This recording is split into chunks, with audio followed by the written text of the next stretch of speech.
ওবায়দুল কাদের সাহেব বলেছেন এই পতনের মাত্র কিছুদিন আগেও, পালাবো না। পালাবো কেন? দরকার পড়লে মির্জা ফখরুলের বাড়িতে গিয়ে উঠবো। মনে আছে না আপনাদের? বলেছে না?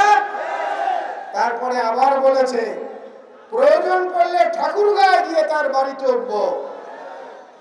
ওবায়দুল কাদের সাহেব কোথায় আছেন জানি না, মির্জা ফখরুল এখন ঠাকুরগাঁয়ে আছে। যদি তার ওখানে যান হয়তো নিরাপদে থাকতে পারবেন, কারণ বিএনপির মধ্যে উদারতা আছে, বিএনপির মধ্যে আত্মবিশ্বাস আছে, বিএনপির মধ্যে পরম সহিষ্ণুতা আছে, যেটা আপনাদের মধ্যে নাই। সুতরাং আপনি আপনার কথা রাখেন, মির্জা ফখরুলের বাসায় যান, দেখবেন বিএনপি হচ্ছে আপনাদের সবচেয়ে নিরাপদ আশ্রয়স্থল। আমি আমার বক্তব্য বাড়াবো না বন্ধুরা, সামনে অনেক দায়িত্ব, অনেক কাজ, অনেক বেশি সজাগ থাকার প্রয়োজন। দেশনেত্রী বেগম খালেদা জিয়া এবং তারেক রহমানের নির্দেশনার বাইরে অতি উৎসাহী হয়ে কেউ কিছু করবেন না। 100-র উপরে নেতা কর্মীকে আমরা এখন পর্যন্ত বহিষ্কার করেছি, অনেক বড় বড় পদের নেতাকেও করেছি।